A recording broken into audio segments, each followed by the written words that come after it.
Yes, and All right, there's good. no echoes. That's good. That's good. So, I just found out, I must admit, only earlier today that you have more than one website. I knew all about your Skeptical Psychic website, but I just found this talkalien.com website. I'd like to wait until later on in this interview to get to the alien stuff. I think it's best to set a tone first and start off small before we get really, really far out with this. Um, well, of course, psychic stuff, even Anything without I'm it. going to talk about is going to be far out, although you're fairly far out yourself. So, Yes, thank you for that. I do take that as a compliment. Yes, indeed. So, okay. uh, okay, so interesting how the skeptical psychic, abbreviated TSP, is in fact a registered trademark. Why don't you get into that? But in addition to that, I'd like to give you the chance to tell your life story, specifically how you discovered your psychic, when you discovered, and how the rest was history after you discovered that you were psychic, and then tell us all about this whole skeptical psychic, the trademark, and why the word skeptical before psychic, because it's a little bit of a seems somewhat oxymoronish for a psychic to be skeptical. Uh, so where do you want me to start? Oh, okay. Maybe I'm throwing too much out at you. How about your life story in regards to being a psychic? My life story in regards to being a psychic. Okay, so I come from a background where there are no psychics. Nobody believes in anything psychic. Psychic didn't exist. They thought that psychologists and psychiatrists were pretty crazy and should not be particularly trusted for anything. So it's nothing in my background.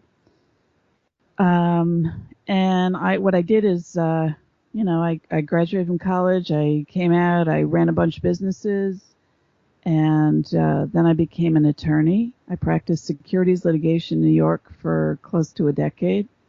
Then we have a family-owned porcelain manufacturing business in France. Ran that for about 12 years, and then I just did this kind of real detour, and it was based on the fact that I got interested in intuition, and I got interested in intuition because I've trained in intuitive Gestalt psychotherapy for about 20 years, and I got interested because what was happening was during some of these group sessions of things, I was getting not just like psychic data, but I actually got full blown like mediumship stuff, and I didn't know what to do with that. I thought it was really great, but it was, I thought it was just like on the outer limits of intuition, which, by the way, it is. So I started out. I wanted to help my mentor, who was doing this new type. He'd actually developed this new school of psychotherapy, and I wanted to help him. So I said, "Look, anything I can do. If you need to write this book, you got to get it out there because what you're doing is phenomenal." And he kind of dragged his feet. So then I thought, okay, he's not going to do it. Somebody's got to do it. So I'm going to write a book about how would you say this? The psychology of intuition. And so I started researching. There's nothing, nowhere. Nobody was interested. And that was, it was a while ago. People are more interested today. Um, and once I found out that psychologists, they were calling it other things, like they were calling it empathy, which it isn't.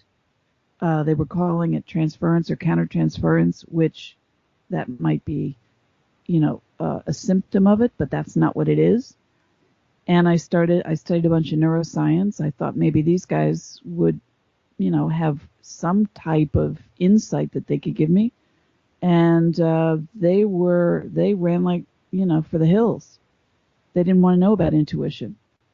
And it was at that point I started to interview all kinds of people who I thought had anything, if they had any type of understanding about intuition. So that's how I started, for the first time in my life, to get to know, psychics, mediums, medical intuitives, um, any type of psychic detectives, as well as, I was interviewing artists and poker players and military people and researchers and neuroscientists and all that kind of stuff.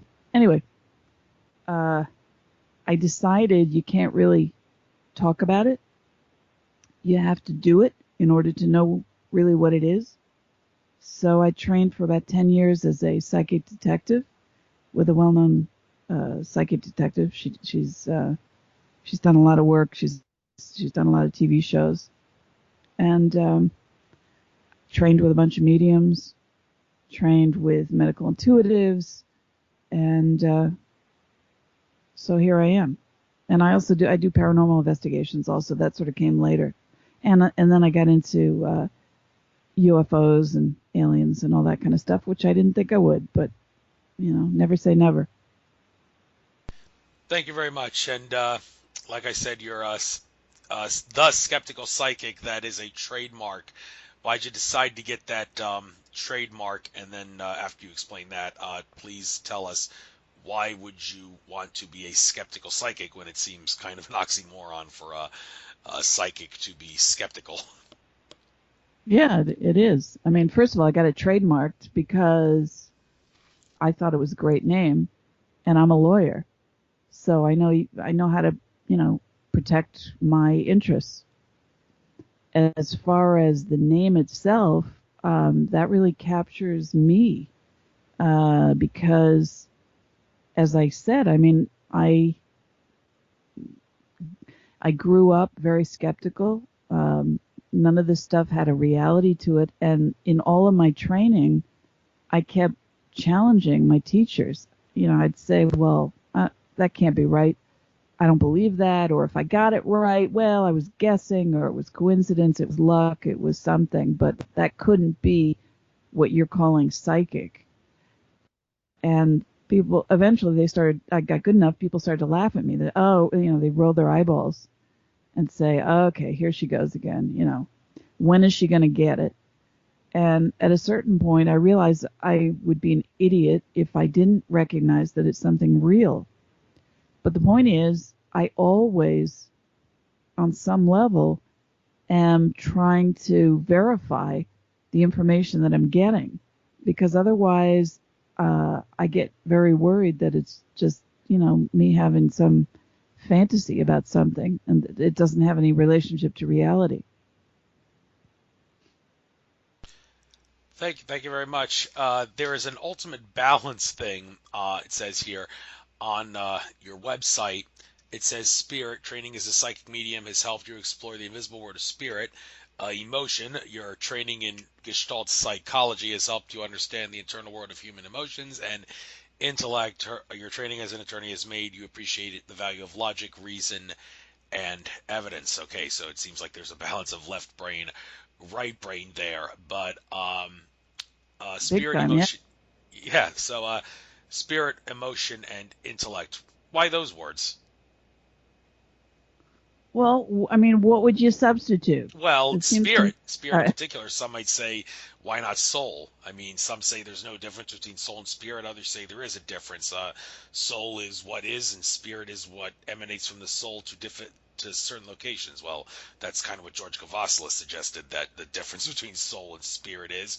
But emotion, because it's the emotion that is what makes the law of attraction work. Like, feelings are not good enough. You got to have emotion and intellect. Like, some might see intellect. Well, shouldn't you maybe use the word intelligence, because intelligence is intellect plus creativity. That's what Mark Passio says, and he uses Stephen Hawking as an example. Hawking is one of the most intellectual people in the world, but he ain't got a shred of intelligence.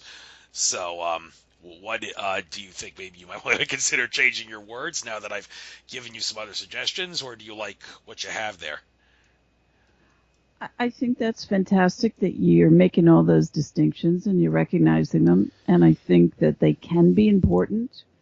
But you know, I call myself a psychic, and I call visitors aliens. So I have a tendency to just try and get really simple with words because I know that they have a general meaning with people. Um, I'm I could be calling myself an intuitive or a sensitive or a, somebody who's more tuned in. I mean, there are a million ways that I could describe what it is. Psychic apparently has it's got a slightly derogative flavor to it, but that's recent. That's, it's trendy. They come and go. So I like the words that I picked because they work for me. And as far as soul and spirit, yeah, I've heard about those distinctions. I think there are some subtle distinctions there. Is it enough to make me get really concerned about it? No. In terms of, being uh, the difference between intellect and intelligence, you could say intelligence refers to something that's not even having anything to do with you. I mean, you could talk about intelligence as being the equivalent of a conscious universe. So I just picked them. I like them. I'm sticking with them. Okay, see here, psychic detective. Now, there seems to be a little conflict as to how much cooperation you might get from law enforcement if you claim to be a psychic who can solve aspects of a case. I saw a documentary once where this woman had a psychic vision of sorts about where this missing woman was, and she said, "I have a vision that it's here," and then she went there and she found the body, just like her vision suggested. And the police assumed right after she explained the story to them that she must have been the one who committed the murder because they thought the story of her visions were ridiculous. So she got a lot of grief and hassle for that. Now, on the other hand, I've also seen documentaries where psychics say, I call the police and say, I know where this is or whatever, and then they try to help the police using their psychic powers, and then they find the missing thing, person, whatever it is that the police are trying to solve, and the police in some cases do not suggest that the psychic is in on the crime. So could you perhaps using your skills as a lawyer and knowledge about how this works, how do you know whether the police or law enforcement are going to suggest you're part of the crime for using your psychic powers to solve it, and when are they not going to do that? Yeah, it's something that I tell, clients of mine or colleagues of mine who are interested in getting into the business. And that's the one thing I always tell them is be extremely careful of that because if you appear to know too much, you're going to become a suspect in the case. That's absolutely true. So the way that you avoid that is you develop a pre-existing relationship with law enforcement. That's one thing, and you also set up a reputation for yourself as somebody who does this kind of work, so that if you're suddenly discovering a whole bunch of accurate information, they're not going to nail you for whatever the crime was. But that's absolutely true. You have to be very careful. Yes, thank you for pointing that out. Also, see here, I am going to be using your websites here as a guide throughout most of the interview, I guess, because it makes sense to do that. Remote viewer, you've trained with former military remote viewer Lynn Buchanan on multiple levels of controlled remote viewing using the protocols first developed for the CIA and DIA. All right, can anyone become a remote viewer? Well, it appears that some people are better at it than others. Like Duncan O'Fanoan, that guy who was used as a Manchurian candidate and murdered a lot of people against his will when he was controlled by them. He said he tried to learn remote viewing, but he wasn't very good at. Actually, I don't think he tried to learn. I think they tried to use him as a remote viewer, but they realized he wasn't very good at that, so they instead decided to make him a Manchurian candidate assassin instead. And but some people would assert anybody can be a remote viewer because we're all infinite consciousness. Well, fair enough, but I mean, why are some people better than others? And if you want to become a remote viewer, there's some documentaries out there, like one on the UFO TV, the Disclosure Network channel that was uploaded several years ago, where they give like a classroom setting on how to do remote viewing. And some people I've showed that to say, "Oh, come on, you expect me to believe you can be a remote viewer by following this advice? Draw something on a picture that just comes out of your mind and then envision something or whatever they taught." Okay, I'm digressing and babbling too much here. In regard, what I What want to was know it? is What? What was the name of the guy that you mentioned? I never heard of him. What's his name? Duncan O'Fanoan? I don't know. Yeah, Never he heard. Manchurian candidate assassinated a lot of people against his will when the government used him to kill people. And yeah, he said he's not good at remote viewing. So, but I'm sure someone could inspire him to learn it, because anybody can learn remote viewing because everybody's infinite consciousness. Well, yeah, but why are some people better than it than others? And yeah, Okay, well, I can speak to that as somebody who was not psychic at all, okay, and completely trained into it.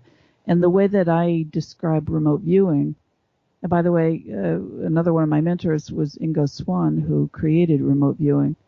Um, the way that I describe remote viewing is it's clairvoyance with protocols. So the real question is, can everybody be clairvoyant? And the answer is yes. I don't care whether you believe it or not. I didn't used to believe it. I absolutely didn't believe it. And that's why I was so skeptical all the time. You have to see yourself in action enough times to understand that it works. So you have to get your own confirmations on this. Otherwise, it looks, pretty wild. Um, so remote viewing, all it is a way to um, give certain what they call protocols or certain rules and regulations to the order in which you get your clairvoyant information. Clairvoyant information is just information. In my opinion, it's all vibrational. And so if you have taught your brain how to understand the vibrational data that's reaching your body and organize it into interpretations, those you end up finding out that those interpretations are very often unbelievably accurate. It's amazing what you can see and do. And it's not just seeing. There are certain ways in which you can be present at distant locations also, or that you can see through somebody else's, I don't want to say line of vision, but their experience. And maybe with that fellow that you mentioned, Duncan, whatever his name is, maybe that was a goal. If they were using him as a sort of a front person, maybe the goal wasn't to teach him remote viewing. Maybe the goal was to use other remote viewers to work through him. okay. But in regards to what you can view and when you can view it, because time and space are illusions, they say there's really no more or less difficulty in remote viewing something at the opposite end of the Milky Way than it is to remote view something in another country here on planet Earth, regardless of its time and place. However, Jim Mars, he gave a recent talk. It was at the Secret Space Conference. He, Right. yeah, he explained that some people that did remote viewing, they remote viewed like ziggurat or pyramid-shaped structures where higher level ETs were allegedly at, and they like got to like the center. The remote viewer got to see the center of like the forum in this structure where the ETs were based or something. And Jim Mars said that it's like an entity like tapped their remote viewer on the shoulder when he was remote viewing that spot and said, "Okay, you found us, congratulations. Now skedaddle."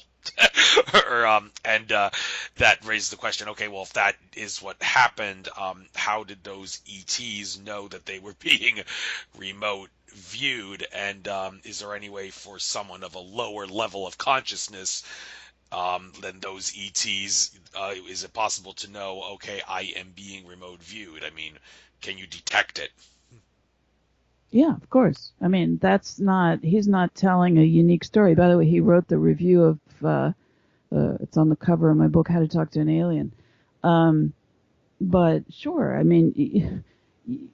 there's some aspect. It's a signature that you perceive, and there's some aspect of when you are doing that kind of work, you can be perceived.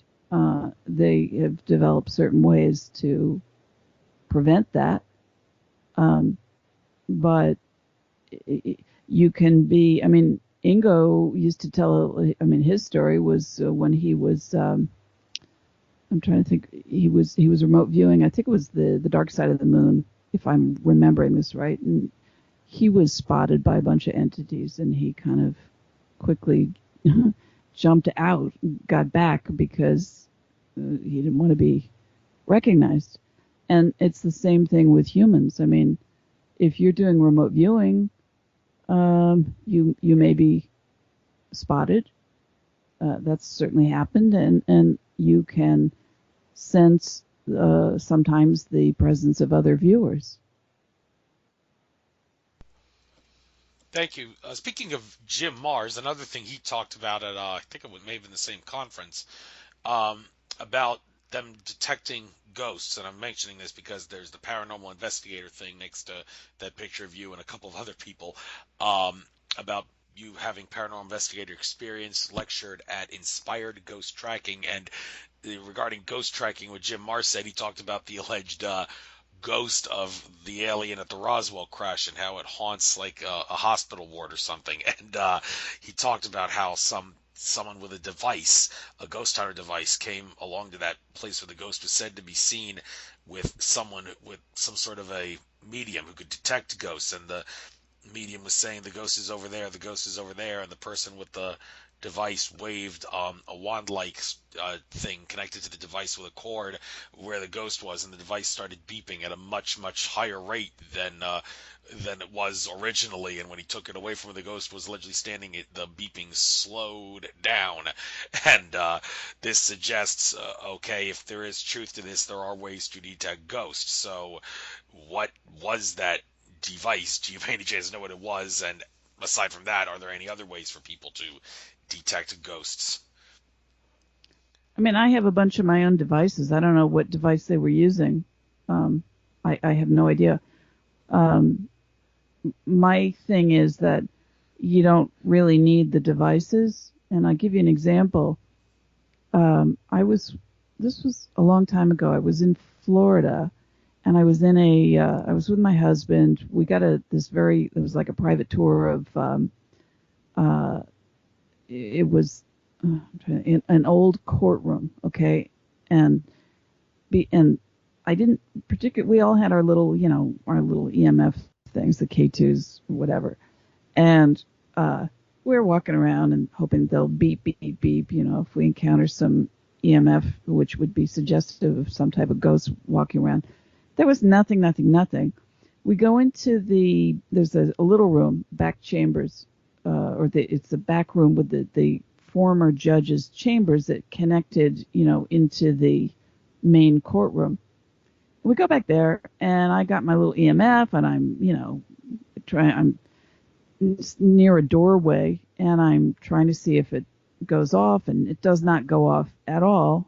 For whatever reason, my husband was standing quite a bit away by a wall, sort of scanning a different area, and his beeper, his K2 went off, and mine was doing nothing. But I can tell you, I turned around, and at that exact moment, the air got really unbelievably thick, like you could barely take a deep breath because it felt like jello. It was just thick and heavy, and I was pretty much just about, by some force that grabbed me by the back of my neck, I was just about lifted up off the ground, off my feet.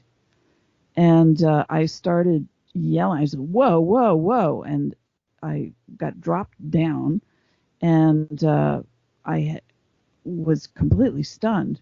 And I said, "Listen, I got to sit down." I didn't even want to be in that room anymore because I couldn't breathe. And anyway, the long story short, which I didn't know this until afterwards, was that there was apparently a ghost in there who used to be the security guard for that judge, because that's why it wasn't the chambers, it was the jury room. So the jurors would be sitting in there, and apparently, if they get a little feisty or whatever, and the job of the security guard was to make sure none of them went in to see the judge. So that where I had been scanning with my little device and getting nothing was right around the judge's door. And so this ghost apparently was pretty strong, had pretty much lifted me off of my own feet. And but the point is, my device didn't go off at all. What went off was my experience at, my full body and spirit experience as a medium. That's my best device, and that's the best device you can use. It's the most sensitive. It gives you the best information. And in that case, the device that was beeping was going off on the other side of the room and had nothing to do with anything. Thank you. And you say you have several devices. Okay, we got 2 hours of show time to go, so why don't you tell us briefly about how Uh, each of these ghost devices work and if any of them can be bought off anywhere, if people want to oh, buy them. I don't remember what they are. I don't remember what they are. I'm not a tech person. I mean, you should know that by now. Okay. I don't. They're like basic, paranormal. Like I had them long before anybody else was even, using this kind of stuff. Uh, so they're fairly basic, but yeah, I don't really rely on them that much. Fair I rely enough. on me. Fair enough. If you feel that ghost hunting without devices is the way to go, well, I don't blame you. That's a good way of looking at it. You shouldn't need a crutch like that to find ghosts. Just use your own infinite consciousness skills. I like that way of approaching the I issue. mean, and I know there are all kinds of, I would say, I don't want to call them pseudoscientists, but let's say aspiring scientific types who feel that the only way to get good information is if it's being picked up on some type of machine so that it's verifiable. But, the whole point here is that you get verifiable information. You can verify it, cross-checking with other types of either people or machines. So you don't have to have it. I know a lot of paranormal investigators. They say, oh, I'm not going to work with a medium because that's goofy. But it's not. It's actually, if you get a good medium to work with, it can be really effective and really, really helpful. It helps the investigation. So, yeah. Yeah, could you clarify just for a moment the difference between a medium and a channeler for those that are confused about the two words? Um, I would say that probably most mediums are channelers. Okay. Channeling just means that you've um, decided to make your body sort of like this open vessel to bring in whatever spirit is trying to communicate, and you allow them to inhabit your body. I'm not a fan of doing that. Somebody who's a medium is just somebody who is able to communicate with the dead. So you don't, what I try to do is strictly communicate. I'll give you an example. This was, I wrote a blog about this on my website, The Skeptical Psychic. But this happened maybe, I don't know, a month ago.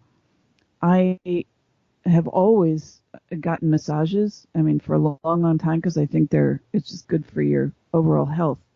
So, but what I learned very early on when I started to sort of study what this whole psychic thing was, I realized some of my earliest psychic experiences were when I was getting massages.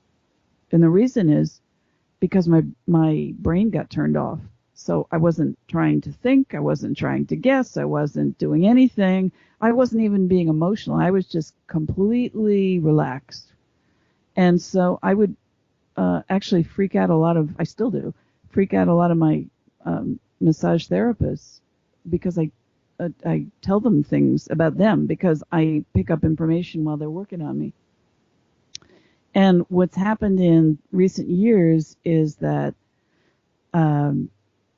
there are the spirits of the dead seem to be showing up also, and sort of wanting me to deliver messages to the people working on me. And I get a little nervous about doing that because I don't know if I'm stepping over any bounds when I'm doing that. And I actually, I gave, I'm thinking one particular massage therapist information once, freaked her out so badly, she actually put me on a list so that she blackballed me so I could not be her client anymore. Um, so anyway, so I'm sort of used to this sort of me being very, very tuned in when I'm getting massages. This local place I've been going to, I've had a regular massage therapist for a couple of years. She doesn't mind what I do. She thinks it's sort of cool, but she sort of takes it very not super seriously. She had told me somewhere in this massage place, she said a couple of the therapists there had seen what they thought was maybe like a little black shadow of somebody running around. I said, oh, that's interesting. And then she told me that there's a room that's way, way, way down at the end of the hall, the last room on this long, thin, dark hallway.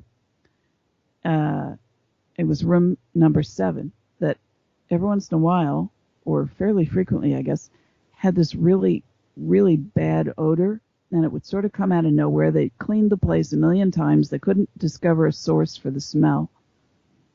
And so the room was pretty much abandoned. Nobody would go in there because it just, it was weird. And then the smell would go away, but then it would come back. And so I said, oh, well, I mean, I've smelled those kinds of smells. Ghosts have smells, some of them, certain smells. And I said, can you take me down there so I can smell, see if it's in there? Sure enough, there's a little bit of an odor in there. And it smelled like, to me, smelled like death. And I said, it'd be really cool if we did a paranormal investigation of this place. Maybe you can check with your boss and see if, they'd let us in one night and we could just do it. Would you be up for that? And she said, yeah. So I go back there and I said, well, you never got back to me. You never told me if we could investigate. She said, nah. My boss said, she said, no, I don't want to ruffle things up, or she said, and besides, ghosts don't exist anyway, which I thought, speaking of contradictions, was a little ridiculous. So I said, all right. So I figured we're never going to investigate that place. So turns out that for the very first time in 2 or 2.5 years, instead of being up towards the front in one of those rooms, very first time we end up in the room that's right next door to that room 7. So, and they're just little massage rooms. They have like the massage table and they got a light on the wall and that's about it. So I was lying face down. So I had my head in that sort of massage headrest thing and my eyes are closed and my massage therapist is working on my feet. And it was a 90-minute massage. So the first 30 minutes or so, we're chatting about stuff, nothing really. And she happened to mention at some point that some of the other therapists happened to smell what they thought smelled almost like gasoline fumes coming from that room number 7. And I said, oh, wait a second. I think something suddenly makes sense to me. I had been in my head psychically tuned in and hearing the word blaze. And I thought that I was tuning into a client that I was going to give a reading for later that day. And I said, I don't think that's for the client. I said, I think there was a fire in that room. I think somebody poured gasoline on it. I think there was a homicide. I think somebody got killed in there. And as soon as I said that, you got to remember my eyes are closed. My face is still in this, face down. I smell that smell that smells like death. And it comes wafting in. And I said, oh my goodness. I said, do you smell that? And she said, nope. And I said, all right, well, that spirit is here right now. And I immediately went into a mediumship mode. I was not channeling. That's the difference. So I said, and I'm talking out loud as I'm doing this, I said, all right, I know you're here, so here's what I want you to do. I said, there's a light up on the wall. I'm going to ask you a series of questions, and I want you to make that light flicker, but I want you to make it only flicker when the answer is yes. Do you understand that? And at that moment, my massage therapist dropped my feet, and she said, "Oh my God, the light just flickered." I said, "All right, good, good." And from that point on, for about the next 30 minutes, it was pretty much just a straight up conversation where I asked yes and no questions of this spirit to find out who they were, what happened to them. And I couldn't see anything. My massage therapist was not really doing a lot of massaging. She was mostly kind of flipped out and looking at this light, and she would shout out, okay, she'd say nothing. And then she said, no, okay, now it's flickering. It's flickering again, in response to every single question. The responses were immediate, just like I was having a regular conversation. And what I learned was that this was the spirit of a young girl who was between the ages of 10 and 15. She had been basically killed by a man, only one, who she did not know, in a barn where the fire was set to cover up the evidence of the crime, and gasoline poured on the fire, and it occurred in the 1950s. And this poor child had been wandering around this space ever since then. And so I knew at that point that her skeleton was under that room. I just knew it. And so I then directed this spirit towards the light to find a way out. And the light flickered for the last time, and for the next, whatever it was, I don't know, 30 minutes or so, it didn't flicker at all. It was completely done. And I said, I think maybe that's going to be the last time that room has that odor. Found out from my massage therapist a month later. I said, whatever happened? She said, well, I didn't want to contact you because that night that room smelled worse than it ever did, ever. And I think what happened was that that was sort of a final cleansing. And she said it's pretty much disappeared since then.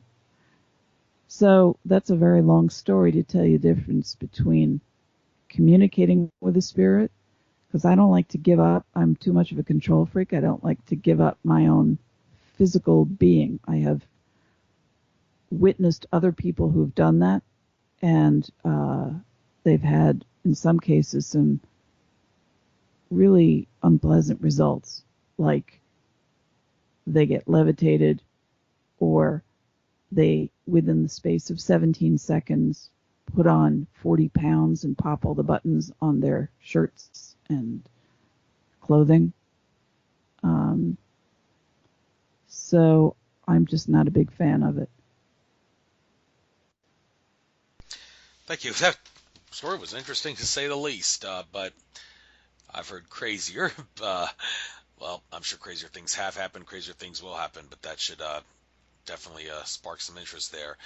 Um, you're an author, and you've written several books on intuition and psychic phenomenon, including the neurobiological implications of psychic sensing. Now, this neurobiological thing, one might see that and think, okay, you're referencing the brain, but does it have to be the brain in the head? I mean, we there's said that we have brains in our hearts, and I've spoken with some previous guests. I've asked them, is it theoretically possible that someone could their brain in their head could be completely dead, but they could still be alive because all the information and all the life that was in the brain in their head got transferred to the brain that's in their heart. And some people said, well, I don't see in theory why that would be impossible, because I mean, in a sense, the powers that be condition us, the control system conditions us to use the brain in our heads instead of the brains in our heart. But I mean, when you talk about neurobiological implications, Um, does it mean strictly the brain and the head, or can it refer to both the one in the head and the heart? I'm not sure exactly, what you're pulling off of. I mean, I absolutely believe that.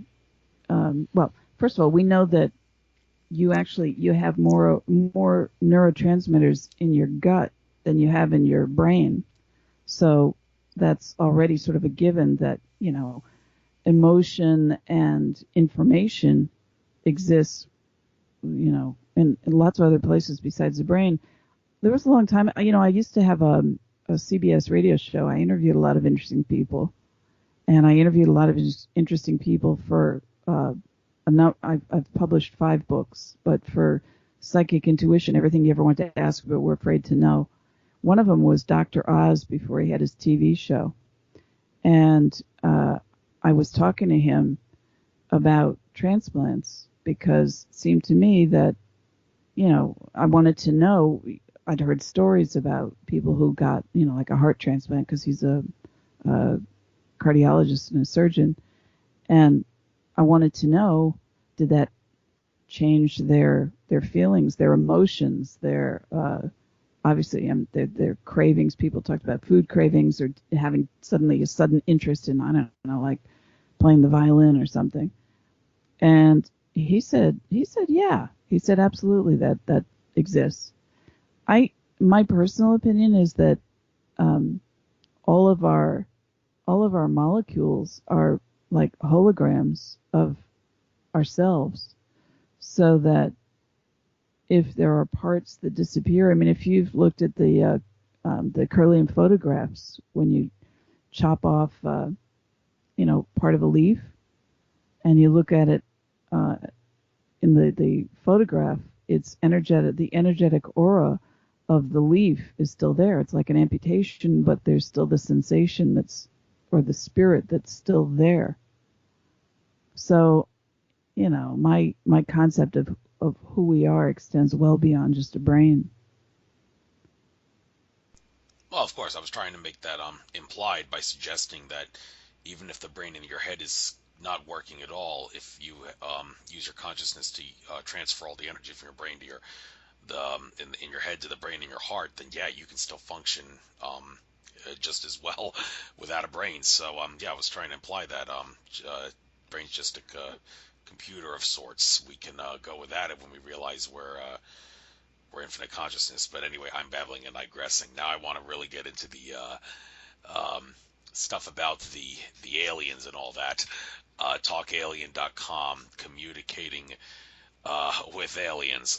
Okay, well, how do you communicate with aliens when you don't speak their language? I'm gonna guess it has something to do with heart-to-heart communication, or are there other ways to communicate? So, how do you communicate this alien to aliens? You got the floor. Well, I mean, the thing that most contactees talk about is a telepathic communication. And I think ultimately that's where we're all going. That's, on the future end of evolution for us. Um, I think that all this work that I've done to try and develop my own psychic abilities, I mean, part of that is developing telepathic abilities, and that happens to me all the time now. So I know that it only takes a certain amount of discipline and training, and anybody can do it. Um, they What I've pointed out, my 5th book, which is How to Talk to an Alien. What I point out in there is that even people don't think too much. They talk about telepathy, and I've heard a lot of people say, "Oh, aliens, they're not. It's unimportant that they're speaking alien languages or writing alien languages, because all you really need is telepathy." Okay, that's interesting, but I think there's other interesting stuff to be discovered. And what I do, I mean, you can analyze telepathic communication. And by the way, there's different ways to communicate telepathically. You can do it in the way that I think most people think about, which is that it's a mind-to-mind communication, and you just know something. There's no middleman. You can have telepathic communication done with images, and you can have telepathic communication done with sounds or language. And then you got to ask yourself, which language? And I give you an example. I'm gonna forget the Betty Andreasen, Luca. She had there were, that's one of the great cases in UFO history, and I think there were 5 little grays or so that came into her house up in Massachusetts, and her family's in there, and they put the family into a state of suspended animation, and she gets this communication from them. It's telepathic, and she's really confused, and she thinks they want burnt meat, and it doesn't make any sense. So, but she's obedient, so she goes over to the stove, she starts cooking up some meat, and it starts burning, and they all look horrified. And then she's really confused, so she stops, and they communicate it again, and finally she understands through the words, okay? And that's what's important to make a distinction. The words that they want something that's like the meat of the information that has been tried by fire. And so she thinks about that a lot. What the heck does that mean? Okay? And she finally comes up with the idea, well, that could only mean the Bible. It's a book that's been tried by fire. Information has been tried by fire. So she hands it to him, and that's exactly what they wanted. And then they give her, I believe it was I think it was a blue book. It was an alien book that she then had to give back to them afterwards.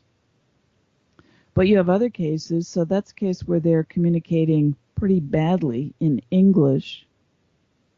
They didn't do it with images. Otherwise, she probably would have gotten it really quickly. And there are other cases where they have communicated.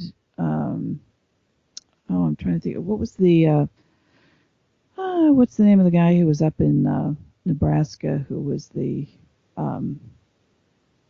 was a police officer up there. Do you remember? No, sorry.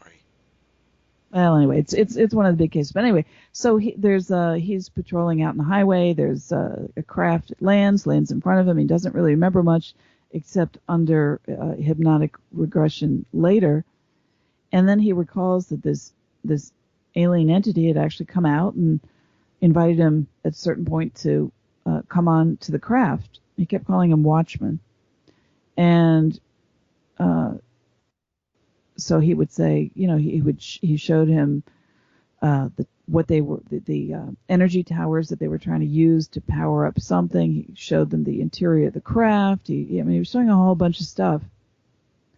And every once in a while, towards the end, he would this police officer would hear in his head. So it was a telepathic communication. But it was all coming through garbled, like it was coming through, and he said, I don't understand. And then the entity would go back to very, like, pidgin English, really simple English words. But it seems pretty clear that what was happening was that this particular entity was trying to communicate with him telepathically, but in the alien language. And obviously he didn't speak the alien language, so he didn't get it. So there are different ways you can communicate telepathically. That's my point, and I think not too many people think about that. But there's plenty of evidence out there that they're also communicating. Many different species of aliens are also communicating in many different types of written and spoken languages, and that's really been the focus of what I'm doing, which is to create a worldwide database of those languages and to try and cross-compare them to create like a Rosetta Stone so that at some point I can decipher what the different characters are. Thank you. I'll get back to that ET writing in a little bit, but I want to get back to psychic abilities for just a moment because interesting experience I had. I hate to pick on a psychic. I'm not going to name any names here, but had a psychic who was channeling a bunch of uh, deceased public figures with household historical names, and another psychic who I had a session with a week later who listened to me my interview with that psychic said, by the way, that person who claimed to be channeling those deceased public figures. He's a professional liar. A deceased public figure like that would not come into a psychic session unless they had either a friend or a family member who they were directly trying to communicate with. And, well, apparently not, because at a conference I went to with this psychic, there were some other people around there who were also allegedly channeling the same public figures and such.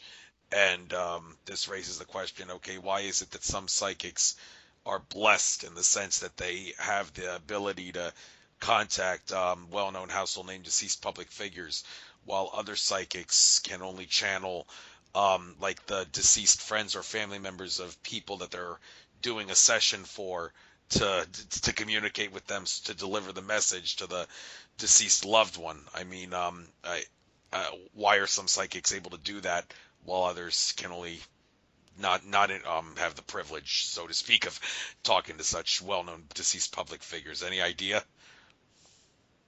No, I have no idea. I don't. I mean, I don't know. The only thing that comes to my mind is that I know that there are plenty of wannabes out there, and they really, really, really want to deliver what would appear to be really good information, or it would kind of make them stunning if they could do it.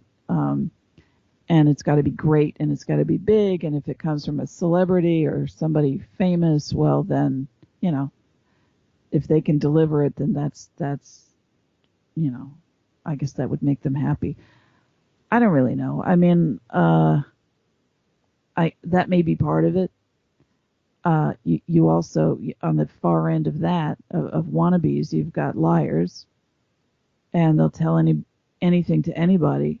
And in this field, people tend to allow themselves to get really gullible and vulnerable. So you have to be really careful. The other piece of that maybe is, and I do think that occasionally, I do think there are historically important people who do come through, and I think that more often they come through as guides rather than being channeled for somebody in a reading. Um, but I think that it's also a matter of where you focus your psychic energies. Or I guess the best way for me to explain that is, when I was in college, I had a roommate, and she was not at all psychic, except for the fact that she would dream about people dying, and then they would die pretty soon afterwards. And I said, listen, you're very nice. I want to get along with you, but do me one favor, don't ever dream about me. And she didn't, obviously. But what I've discovered in working with a lot of people over the years is that some people are just more focused on, say, death. Others are focused on certain tragedies. Others are focused on, love, life, peace, happiness, joy, or fluffy stuff. Or everybody has a different thing that they tune into. And it's a little bit of the like attracts like. Your vibrational signature, your field is going to be drawn to and draw to certain similar types of vibrations. So, that could be maybe an explanation for why that happens sometimes. I'd have to see each one in order to really understand, and get a feel for whether these people were just, faking it, or whether they were really truly tuning into something really accurate. But I think it can be done. I don't see why not. Yeah, I don't see why not either. They say if we truly are infinite, then anything is possible. But I'm digressing again. Want to get to this interesting thing here. It says on your description here on the About on talkalien.com, the About page, mentions various types of communications with, it mentions a whole slew of different things here: aliens, extraterrestrials, visitors, light beings, interdimensionals, hybrids, time travelers, off-world intelligences, and other types of non-humans. Okay, a couple of these words here seem to be more eye-popping than others. Time No. travelers. Well, okay, maybe you disagree with me there, but I mean, one might I, think, okay, I'm, time travelers, that's more far out than extraterrestrials, one would think. Don't you agree? listen, I used to agree. Uh, I Nothing is far out for me anymore. You can. Uh, I know somebody who claims to be one. Um, and he receives uh, emails, texts, photographs of from himself in the future, and they're time stamped, and it's very strange. I mean, I can't explain that. He also has contact with certain spaceships. He claims that he's been moved around in time, that they sent him back. I've forgotten exactly how many years, maybe 14 years or so, to this present time frame. But the problem is he doesn't have memory, particularly, of being elsewhere. At one point, he believed, because they do call him on the phone from time to time, and they do have a capability of speaking some really broken, basic English. But he did get on the phone with somebody and suddenly realized at some point that the voice was his, and that was very disturbing to him. And this is not he's not a schizophrenic, he's not a psychotic, he's just a regular guy. So that's certainly possible. I believe that a lot of what we call aliens or visitors or whatever we're calling them may in fact just be, versions of us from the future. I don't have a problem with that concept because I have been moved around in time myself, and it's really peculiar because you can't really account for certain logical information. So yeah, I don't see that that's an issue at all. And I wrote in my book how to talk to an alien about, there's I don't know if you know of him. He's a physicist, theoretical physicist. His name is Jack Sarfati. And he got contacted by what seemed to be sort of an alien over the phone when he was a young teenager.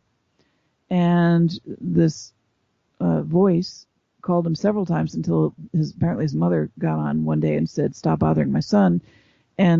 But he didn't have any memory really of the conversations until much later. But he believes that that was some form of artificial intelligence that had contacted him from the future and was instructing him to build it. So I think there's all kinds of, and that's the kind of work he's working on right now, is time looping and retrocausal um, um, travel or interactions on a quantum level. And I think that to me, it makes perfect sense because I don't view time the way I think most people do. And because I wouldn't be able to do what I'm doing logically if time were simply something that was purely sequential and chronological, and that we're blind to the future. We know it can be accessed from all points. Well, yeah, it can, but that raises the question, how is it that everything could be happening all at once, and yet there are multiple different timelines of probability? So, I mean, when I had Andrew Bashaga on my show, when he started off explaining how, like, the chronovisor works that DARPA has to tap into the future, he said it's basically working on the assumption that everything is happening all at once because time is an illusion. However, if everything is happening all at once, how does one know that if they want to switch timelines, that they're gonna go to the proper timeline that they intend to go to? And how can there be more than one timeline or set of probabilities of events if everything is happening all at once? I mean, some might see that as a paradox and some might not. But since you say you see time differently than most other people do, could you perhaps help me make sense of this? I don't know. I don't know if I can help you make sense of it. I remember Andrew, by the way. I interviewed him a long time ago. Um, I think, I mean, you could look at it theoretically a whole bunch of different ways. I mean, you've got the whole Hugh Everett multiverse type theory going on, or you have parallel universes. Um, you could look at it that simply our perceptual mechanism, which is our body and our brain, simply isn't refined enough on uh, either a small enough or a large enough level to be able to capture when those potentialities for a future get closed off. And it could be that they're being closed off continuously, but we haven't. They're being closed off at different space-time locations, and the way that you get to those space-time locations psychically is like a flashlight. You flash your intention uh, in that location, and you find what's there. So I don't claim to have that answer. I don't think anybody knows that answer. I think there are a bunch of different theories about it.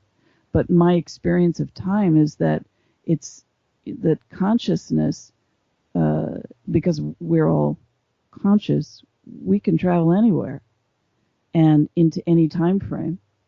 But we can't do it with our physical body. Our physical body is kind of more or less, I think, stuck where we are unless we're being switched out, which is a whole other possibility. Thank you. And aside from time travelers, you deal with communication from hybrids. Now, a lot of definitions for what a hybrid could be. And I mean, how many different races are we talking about here when we talk about hybrids of alien different mixtures, genetics mixed together and such, and species, races mixed together? I don't know how many hybrids there are. You got me. I mean, I've seen. I've seen, and by the way, I mean, for somebody to talk about a hybrid, I mean, then you're getting into those questions of, like, well, how much hybrid blood do you have in you? I mean, you're getting into degrees and quantities at that point. So I don't know that there's an answer to that. I know there are many different species, and in the types of estimates that I have looked at, they've been estimated anywhere between 4 and 300 and some odd species, and I think that there are probably many, many more than that. Um, you may be able to categorize them into certain groups. That's what my remote viewing teacher, Lynn Buchanan, basically was explaining to me, which is that he believes there are 4 basic categories. You have different species within the categories, but you've got your psychic ones and your non-psychic ones. And your non-psychic ones are fairly uh, harmless. I mean, basically, it feels like either the good ones show up for trading, the bad ones get lost here. And in terms of the psychic alien species, the good ones are working actively with us to help us on some type of evolutionary scale, and the bad ones pretty much want us dead and aren't too happy when they run into psychic human beings. Thank you. And over the course of time, has there been like in different amounts relative to other ET races and species of aliens that you have met with? I mean, one could make the case if you used to talk to the Anunnaki, you can't communicate with the Anunnaki anymore because, according to Akashic Records reader Andrew Bartz, it's the Anunnaki. And in this case, I'm talking about the ones from Nibiru that Zechariah Sitchin talked about. He claims they are locked out of our reality, so one couldn't possibly be communicating with them anymore. And if they think they are, they're communicating with something else. And you could make the case like maybe before like 9/11 happened, you would be communicating with reptilians and greys of a malevolent nature a lot more than you would in the present day because, well, among other things, Tolek, Drama Council contactee, talked all about how in his interviews how many reptilian and gray bases on Earth have been destroyed. So one would think, okay, consequently, to that people who communicate with aliens, they must be communicating with malevolent reptilians and grays to a much less extent than they would have in the past, simply because all those bases have been destroyed and there's fewer of them. And on the flip side, you would expect that there would be more benevolent species of ETs that you would be communicating with, and the amount of good species that we communicate with would have to go up as the future progresses, and bad ones would have to go down. But maybe with some people that's not necessarily the case. I mean, I could assume an ET race might single out someone and say, let's communicate with this person a lot more now than we communicate with that other person in the past. So in regards to the ebb and flow of different ET races that you have spoken to over the course of time, have you seen fluctuations in general in regards to like how often you speak with this group relative to how often you spoke with that group in the past, present, and what you might see in the future? Listen, I might be fairly unique among the people that you talk to for this kind of stuff, but I don't claim to know who I speak with. I've certainly spoken with other people who are absolutely, sure that they know who they're dealing with, who they're speaking with, and all that kind of thing. But I really don't know. And actually, I'd be curious to know whoever this guy was that you were interviewing. He says that the gray bases are wiped out. I mean, who, what's his background that he knows this? This is Tolek, the contactee for the Andromeda Council, who talked about how many of the reptilian and gray bases have been annihilated around what they undersea and underground ones. Like that earthquake, you may remember, that it hit in the eastern part of the United States in 2011, which caused a crack in the Washington Monument. He claimed that was actually not a natural earthquake, that was good ETs destroying an underground reptilian base below America, and it caused what seemed to be a natural earthquake. Make of that whatever you will, but I mean, But there's a lot. don't you know an awful lot of people who claim to be, not you, but one, claim to be in touch with, the council? Because I know an awful lot of them, and they never come up with the same information. Well, yeah, but yeah, in some cases, the ETs that they communicate with have kind of exhausted the limit in regards to what they can tell their contactees. I mean, like Sheldon Neidl, for example, I get his emails every Tuesday, his weekly updates. He claims to be in contact with the ET race called the Galactic Federation of Light, not to be confused with the malevolent Galactic Federation of Light. This is a strictly benevolent group. He claims that a lot of his weekly messages, they seem to be regurgitating stuff he said in the past, and that's because his ETs have basically, in some sense, exhausted their limit in regards to what they could be forwarding to him. And like when you're talking about psychic communication, not just with ETs, but I was at a conference this past summer in Philadelphia where a guy was sort of doing the same thing that psychic channeler John Edward does, communicating with deceased loved ones with the deceased loved ones of people in the crowd.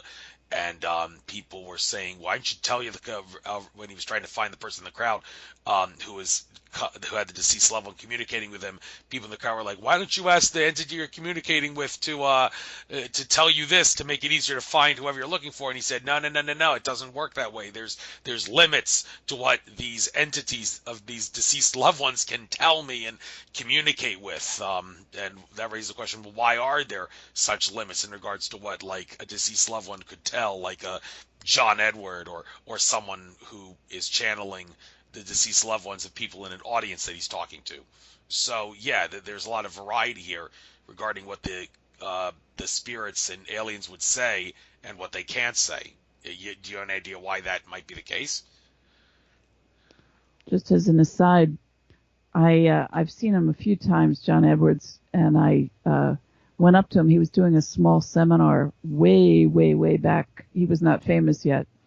I think he just published his first book, and I was the only person who came up out of the entire group, and I asked him to sign his book because I knew he was going to be famous. At any rate, uh, do I know? I think some of this goes back to confusion, and I talk about this in my book, Psychic Intuition. And just as an example, okay, simple, easy example. When a medium says, uh, oh, I can see your grandfather standing behind you on the right hand side, and he's saying blah, blah, blah. Well, maybe they see him, but a lot of times they don't see them at all. They're not seeing anything. It's a way of describing sensing a presence. But they use the word to see, which confuses everybody who's not a medium and not a psychic, and they think that they're actually seeing them right behind them. It doesn't really work that way. So when you're dealing with energetic information, and if you like, I got trained in the spiritualist church. I got trained in mediumship there, and they're really big on evidentiary mediumship, which means, I mean, what they're trying to prove that the spirit goes on. There is this afterlife, so they look for evidence. So when you're giving your readings to somebody, you have to produce evidence that can be confirmed. Otherwise, you're just kind of talking off your, whatever. You're just saying stuff. So it's really important to be able to connect accurately, say something that's confirmable and real, and understand the limits of your connection, or what they call the link with spirit. And you're not given all the information. You can't possibly get all the information, and you may be interpreting things all wrong anyway, even when you get the right information. There are limits to energetic information, and how we capture it, and then how we deliver it to somebody else. Well, when you're talking about communicating from one level of awareness, one vibration to another, you can imagine there would be some glitches that and some barriers that would inhibit the extent to which that communication can happen, simply because it's a completely different level of awareness. But there's a lot of things about that definitely would need further research. Wanted to ask you. It's usually not like me to ask people who I have on my show to like answer personal questions for me and my lifestyle and do readings and all that, but just to maybe treat this as an exception, because I think it's okay for me to ask this because I'm sure some other people may have similar problems in their houses, and I'm going to ask this on behalf of them, even though I'm trying to find out something for myself. And I think maybe you might be able to help me find out what this is. Recently, in my house for the past several months, I've been hearing, this seems to happen most often when I go into the kitchen, which right next to it has the mini living room with the TV and the chair in front of the TV. I can hear a sound, what appears to be like a whoo sound, or something like that. And in more recent times, it seems to have been coming up when I've been in the other part of my apartment where my computer is, which is like on the opposite side of where the kitchen is, but it doesn't seem to happen anywhere near as often um, when I go into the kitchen. And I've ruled out the possibility that this is some sort of an animal that's making the sound, and I can just hear it from inside my house because I've gone outside quite a few times and I never ever hear that sound. And I'm thinking, okay, I know that there's I know I got deceased loved ones around me, like my paternal grandfather who died 16 and a half years ago. I've had him channeled by a couple of psychics. He claims he's with me a lot. He even made his presence known in the form of the sun once, when a psychic said, your grandfather says, look to your right, I'm right out the corner of your eye. And I did that, and as soon as I did that, I saw the sun, like the very tip of the sun, pop from out the like window, the edge of the window in view. And when I told the psychic that, he said, well, that was your grandfather. The sun was just the perfect way for him to make his presence known at that moment. And I know I got a lot of spiritual backing helping me. Sean Margaret Cohen, my biggest fan, psychic medium, says that there's spirits in the higher realms and dimensions assisting me and are by my side. So I'm thinking, could it possibly be that this who sound, whatever it is some sort of a entity from some higher realm or something? Have you ever heard of sounds like that? And do you think maybe you might know what that sound that I'm hearing could be? Well, you're making me laugh because so I'm thinking, my first thought was, oh, he's got an owl in there. No, And I then I don't. was No. then I was thinking, okay, well, owls are usually like considered a screen. It's a screen memory for certain types of alien interactions, which when you're hearing this, it's in your the first you said the first place is in your kitchen, It seems like and whenever the that's where the sound is most prominently heard in the well, it's like in the kitchen area, but behind, because like the same. I gotta live in an apartment where the kitchen and the living room slash family room are the same room. It's just half and half the room. Usually, when I'm standing in the kitchen part, I can hear the sound, and it seems to be coming from the corner of the room behind where the chair that's in front of the television is. And that's where it's not, but it's not all. That's not universally the case. It's not always in that area. In more recent times, it seems to be in the opposite room in my house, the other half of the house where the computer is and the bed is. But that's only been more recent times where where the sounds come up there. So, have you ever heard anything about this? Do you think you might understand where this sound is coming from and what it could be? Is it a spirit? um, how long have you been hearing it? Several months. Haven't really been keeping track, but I know it's been about 3 months, maybe. My, I mean, yeah,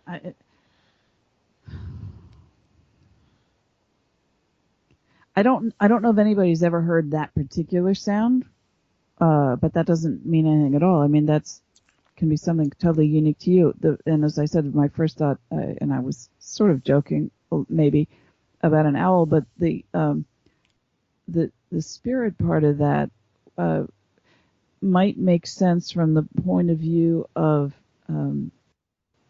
it's a it's almost a it sounds to me like a question, you know, and if there's a almost like a lost identity uh, to whoever is asking you this, it's almost like you got to rack your brains to think about who this is, and it feels like that may have a certain element of mystery or intrigue to it, like somebody or something might be playing with you a little bit. Um, because I think that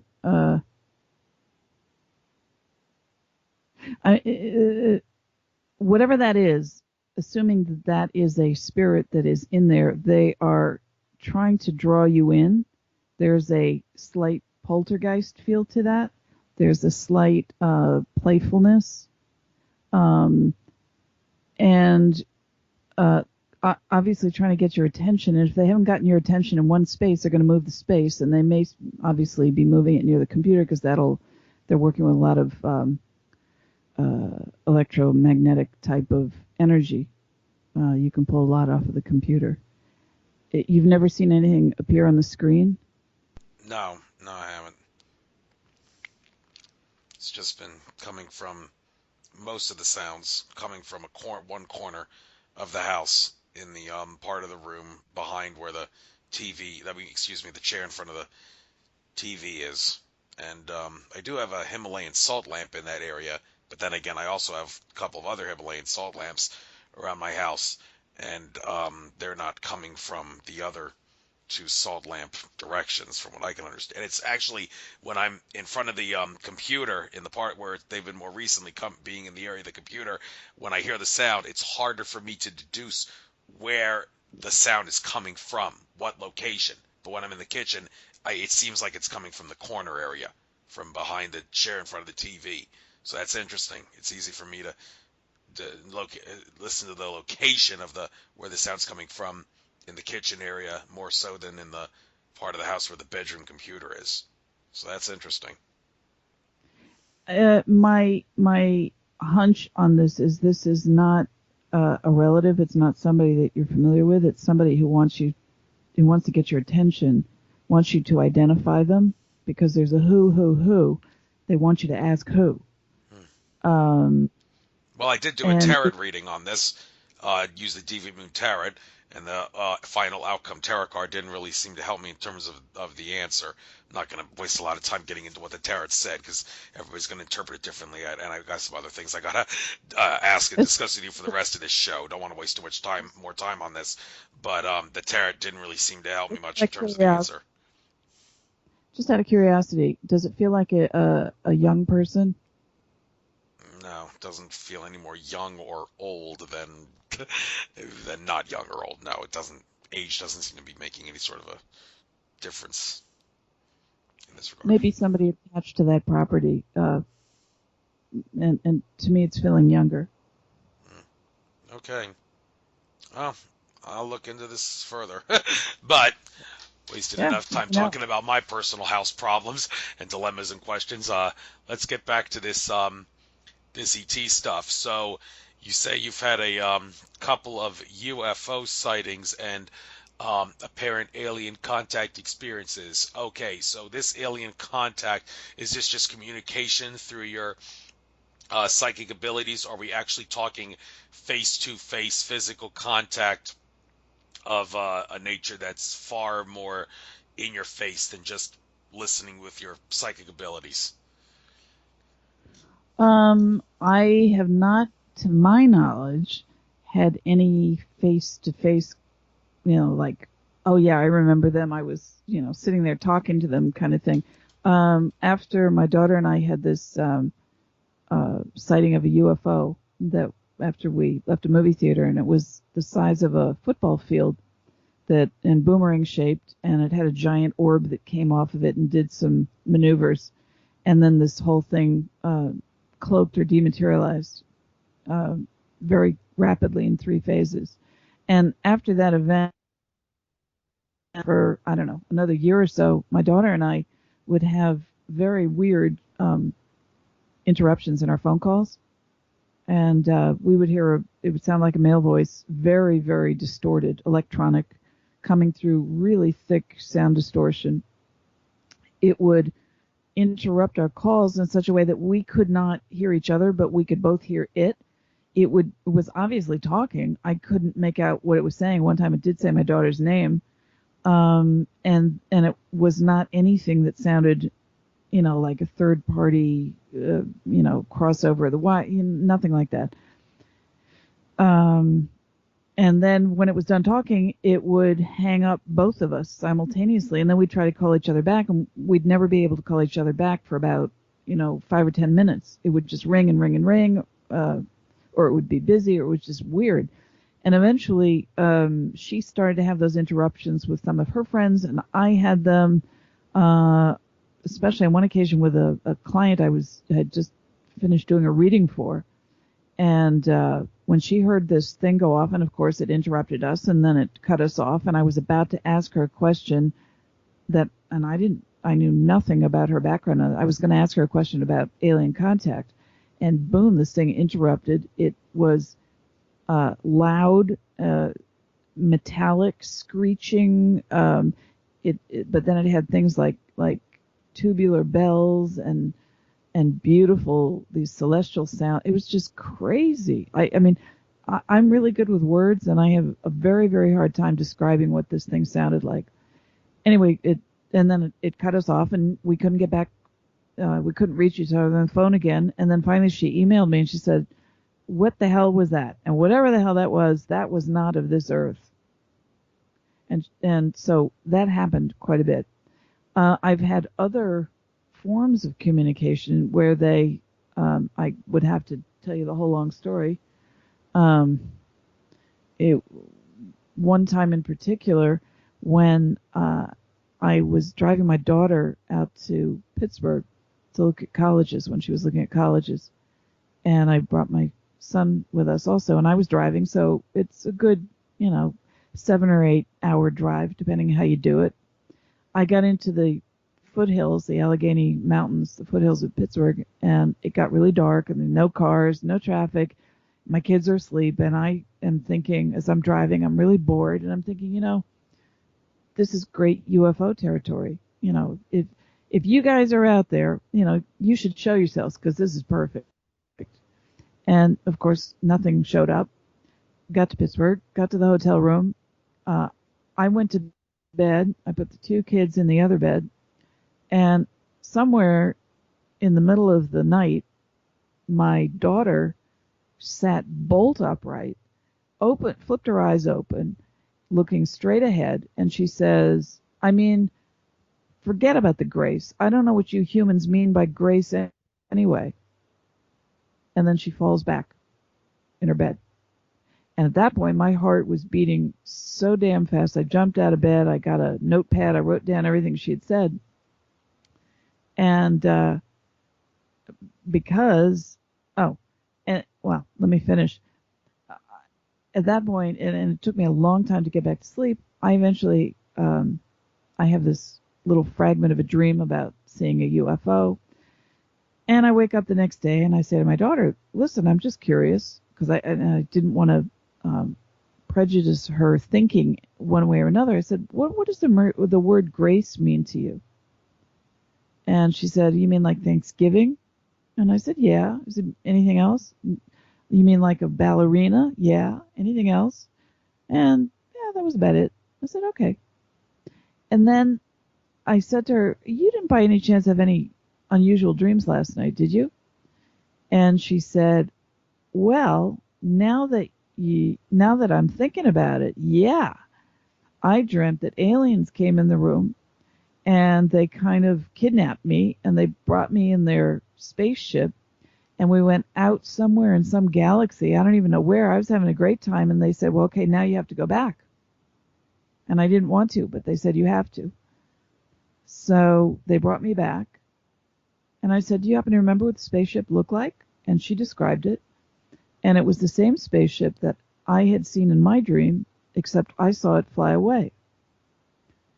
But what she didn't know, and by the way, I didn't talk to my kids about any of this kind of stuff because I don't believe it's good for kids and teenagers because it's too powerful, and I don't think it's a good idea.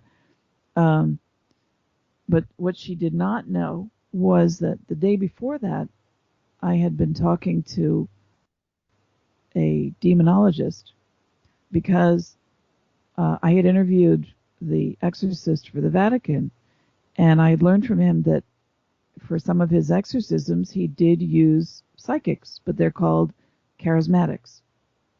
And I wanted to know, well, what makes a charismatic so great? I mean, how come you can work with these charismatics, but you can't work with, regular psychics? So then I learned that charismatics work with charisms. Okay, so what's a charism? Couldn't find the answer anywhere. So I called up this demonologist. He sends me a bunch of Vatican literature, and he says, read it. So I did, and I learned that a charism means things like there's certain psychic gifts like laying on of hands, speaking in tongues, prophesizing, and things like that. but doing it within the auspices of the church. And it said the definition of a charism is a grace. I said, oh. So then if my daughter wakes up in the middle of the night and says, I mean, forget about the grace. I don't know what you humans mean by grace anyway. Then I'm thinking, uh-oh, where's that message coming from? That can't be too good. And then years later, somebody said to me, well, maybe the word wasn't grace. Maybe it was graze. So I think a lot of this, and I have written about this too, this angels and demons and aliens and good guys and bad guys, it's very much intertwined. And it's really hard to kind of separate them out. And then I've had dreams where, I'll give you another example. And this was, I'm a lucid dreamer. I've been a lucid dreamer since I was a kid. I was in my car, a hybrid, and I was about roughly 5 blocks from where I live. And I was stopped. I was waiting for a neighbor of mine to get in the car. We were going to drive someplace in this dream. And the passenger door opens, but it's a reptilian. And the reptilian jumps in, stares at me, and I'm thinking, okay, it's time for me to jump out of my car as fast as I can, because this can't be good. I don't know what's going to happen, but it can't be good. And as I'm looking into this reptilian's eyes, he's looking into my eyes, and I can feel when he locks down on my brain waves. I could feel it, and it was not a pleasant feeling. It was very, very compressed. And so then I thought, okay, I'm doomed. That's it. I'm done. But I quickly said to myself, but I've done all this training as a psychic, so I should know how to get myself out of this, because it's a psychic mess. So I then gathered together my, I don't know what you want to call it, psychic energy or whatever, put it into the form of what felt to me like a plasma ball and shot it back through our locked brain waves and broke the connection. And I got out. So long way to answer your question, I don't think I've had any face-to-face contact other than with people who I maybe suspect are maybe hybrids or time travelers, but nothing of the most unusual sort, even though I've seen many UFOs. But these are kind of interactions in different states. Thank you.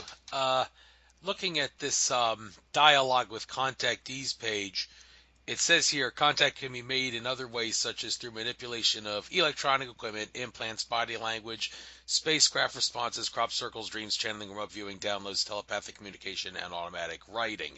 I guess in the last 15 minutes or so, we might try to skim over some of these. We've already talked about some of this earlier, but manipulation of electronic equipment. Yeah, a lot of people seem to have noticed that appliances seem to be taking on a life of their own. I've noticed that in my own house a few times. Not really going to elaborate on what I'm talking about, but somewhat assert that has nothing to do with aliens. That has more to do with the fact that Earth is moving through areas of the cosmos where there's a high amount of energy or energy beams of some sort from, like, to use a Paul Laviolette phrase, galactic superwave are hitting the Earth, and that's the problem of electronic equipment having issues and taking life of its own, not so much ETs. However, there are cases where I suppose ET or deceased spirit could try to use electronic equipment to contact you, and that raises the question of what are the limits to what kind of electronic equipment they can use and the extent to which they can manipulate it. So how do they use electronic equipment, and what kind of equipment is the most popular? Oh my goodness! If I knew the answers to all of that, believe me, I mean, certainly computers are very popular. They like to show up on computers. I mean, they've been doing that for, since that I'm aware of, since like the 1950s. I have friends who, well, one in particular, I'm thinking of her deceased husband shows up, not infrequently. The screensaver will switch over to a photograph of him, which it was not set on, and was nowhere. That should not be happening. Um, I've let's see. I mean, I know that for myself, I have all kinds of like ridiculous issues with my electronics, particularly my telephones. It doesn't matter which telephone, but uh, or the computer also. I mean, I will get abruptly cut off uh, if I'm about to discuss something apparently which is not supposed to be discussed, and that's happened in the, with presumed spirit world, deceased humans as well as alien world. I've been, well, it's very strange, and they happen at very, I would ordinarily say, yeah, okay, so that's the craziness of electronics, and so they're not that reliable, except that these things happen with such regularity and only at points, very critical points in my phone conversations or my emails. I mean, I had an example uh, last week where I was involved in a fairly long email thread with somebody, and he had responded to what I'd said, and I looked everywhere. I couldn't find on any of my devices, couldn't find that email that I'd written. I said, I don't know what the hell's going on, but can you send that back to me? He sent me back the thread, the whole thing. And I said, well, I'm sorry, but it's not on the thread. And he said, well, that's weird. It is on the thread. And eventually, he sent me that particular thing, but strange things. And you don't quite know why they're being manipulated a particular way. I know once, and I'm sure you've had this happen. Uh, I mean, radio stuff, Skype stuff is really interesting because, yes, it's unreliable, but the points at which you're suddenly cut off, and you could say, well, okay, that may be human interference. It's possible. But some of the points you didn't even get there, it was still in your head, and you were about to say something, and you're suddenly cut off. And those I find to be much more telling. They're more interesting. Um, you probably have, uh, I don't know, you have light bulbs that flash, break, batteries. Like my mouse is always dying for my computer. A lot of my light bulbs, they flicker all the time. So, I mean, there are a lot of ways that they try and get in touch with you. They can make appliances, and you know this, they can make appliances work like irons or light bulbs, things that are not turned on. They can make them function as if they're turned on. It's a really crazy world out there. No doubt, and also another crazy world is the crazy world of crop circles. When I interviewed George Kavaslis, he said, and this was back in late 2013 when he said this. He said approximately 70% of crop circles are made by ETs who are trying to guide humanity in a specific direction. And he said if you were to look at a crop circle in a higher spatial dimension, it would look a lot more complex than the thing that you are seeing on the two-dimensional flat surface in the crops on the ground. But this idea that crop circles could be used, made by specific groups, different groups of ETs trying to guide humanity in a particular direction. Someone who hears that would say, "Don't you think they could find a better way to try to communicate with humanity when they're making symbols that like virtually nobody could actually make sense of just by looking at it?" I mean, there's well, then again, there are people that try to decode them, like Mr. Cat Eye, for example. He does crop circle decoding videos, and Dr. Horace Red Collie Drew. I had him as a guest on my show. He talked about how some crop circles he's decoded are basically trying to warn of the whole illegal immigrant crisis in Europe and America, basically trying to warn us there's going to be migrants coming into countries, and so watch out. That's all designed to make all hell break loose in the country. He actually decoded that in a crop circle, and you would think, okay, well, maybe these ETs are more sophisticated than us in terms of consciousness, but do they really have to make crop circles so complicated to decode that there was only a small handful of like Dr. Horace Drews and Mr. Cat Eyes out there who can decode them to know what they actually mean? That was actually almost verbatim out of my book. Because yeah, that's the typical skeptic answers. Come on, if you send out like a nice clean radio message, how come they have to get back with these like crazy drawings in a farmer's crops? I mean, what's wrong with them? And what I tried to explain is it's like asymmetric warfare. It's asymmetric communication, and where we have in our heads an expectation of certain things that correlate obviously with our three-dimensional reality. And I think that's true. I think that if you look at them a particular way, that's, if you can, sort of beyond the three-dimensional look, that they're holistic in a way. You're getting, or they're deeper in terms of dimensional information. And that may be the only way to communicate that information. There may be no other way. They just came out with a movie called Arrival. I don't know if you saw it. It came out on 11/11, and it's about a female linguist who goes, and she's brought into their spacecraft that land in 12 places all over the world. She's brought in to try and decode their language. Well, their language, they look like inkblot circles. And eventually she figures it out. But each inkblot circle isn't just a letter in an alphabet, and it isn't just a word. That's how we humans perceive communication. They involve understanding the sequence of time. And when you understand the sequence of time, much more information gets packed into a single, what we would call an image. It's just much more profound. Yeah, and a lot of there's no doubt going to be a lot more crop circles popping up then. And if there's people looking for a hobby in their spare time, decode crop circles by all means. That would be certainly beneficial, I'm sure, considering the people are making them are trying to guide humanity in a particular direction, so says George Kavaslis. But all right, we got about 7 minutes to go. I guess the last thing we'll talk about on the show is this whole thing about writing, the alien writing samples, and why they appear the way they do. I mean, looking at some of these writing samples, they appear Chinese in nature, but it says here this writing is not related to Chinese, even though it sure looks like it. But Yeah. looking at it, does it employ the same basis as like Chinese writing, where a symbol like that can mean a whole entire sentence, or does that not mean that at all in terms of ET writing?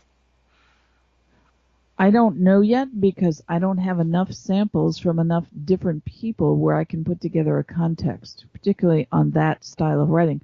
But you have several different styles of alien types of writing. Um, there was a guy named Dr. Pazziglini, who's, I think he passed away in 98. But anyway, he was a psychologist from Delaware, and he basically looked at a bunch of different alien writing samples that were sent into him. And a lot of these, by the way, are channeled. They're not stuff, it wasn't like the alien wrote them down and then on a piece of paper and, you got to hold on to the piece of paper. Those are very rare, although I actually have photographs of a couple of those in my book, How to Talk to an Alien. But his theory was that there are basically alien writing styles can be broken down into three basic styles. He's got what you call a sort of cursive or script looking. You've got what he calls dot and line and geometric. And all of those have certain counterparts in in human different writing styles. Some of them, what I did actually was I showed how there was an actual dot and line alien letter that was received. It was handed over to the military. It was actually never given back. And I matched that with dot and line uh, writing that was seen on the outside of a spacecraft. And I matched those two samples with a third sample, which was channeled writing by a British midwife, also dot and line style. And once you see them all together, you start to see that they're absolutely correlations across the board. Um, I don't I don't claim at this point to have deciphered them, to translate them, because I need more matches in order to make a context to understand them. Um, I know that, I mean, the NSA came out with a declassified article in 2011 that said they had decoded 29 alien messages, but they didn't say, well, what were those messages? Were they auditory? Were they written? Were they spoken? I mean, were they like little radio blips? I mean, there's no way to know. But according to them, whatever those communications were, uh, they applied certain mathematical, I guess, algorithms to them and were able to figure out that the message had something to do with our uh, table of elements and mining certain minerals or rare metals. So I don't know, you know, I don't know that anybody has 100% grip on this. I think people, and this is the question I ask all of the people who are giving me channeled alien writing, if they have a sense of what it means. Because sometimes you can get that sort of what we were talking about before, that sort of overall telepathic knowledge sense. Some people have an overall sense of what it means. Some people can do it word by word. They have a sense. And some people not at all. They don't have a clue. But the problem is when I try to match up, if they say, yeah, I know this means this or this means this, I try to match it up, and there are a lot of inconsistencies. So that's sort of what I'm battling with, and it might be ultimately, a battle that's going to take too long to figure out. I don't know. I think Jacques Vallée sort of got discouraged by a lot of the insanity of UFO and ET type of evidence, because it's very, very, very difficult and very confusing. Okay, thank you. Interesting subject indeed. I wish I could read all ET writing, but with that being said, there's only a minute left. But I want to give you the opportunity to get your contact info out, your websites out, and also if you want to make any sort of a sales pitch out of this, if you do like consultations and readings for people, then by all means get that information out as well. So contact info, how they reach you, how they can make use of your services. Well, first of all, thank you for having me on. I really appreciate it. You're welcome. My websites, I have two. There's theskepticalpsychic.com and there's talkalien.com. Talkalien.com I haven't developed quite as well as the other one, but you can get a hold of me either way by email. And yes, I do regular readings. I'm a trained psychic detective. I do that kind of work. I do regular readings. I do mediumship readings. Trying to think what else I mean, I do all kinds of things. I have done, presentations on all different types of topics, ranging from, psychic detective work, paranormal investigations, remote viewing, ufology, alien communication, sort of across the board. And what I've learned is they're all connected. So people can certainly, and if anybody has samples of alien writing or speech, I'm very interested. So that's about it. Thank you, and that will, I guess, put a wrap on this show. It was a pleasure having you on.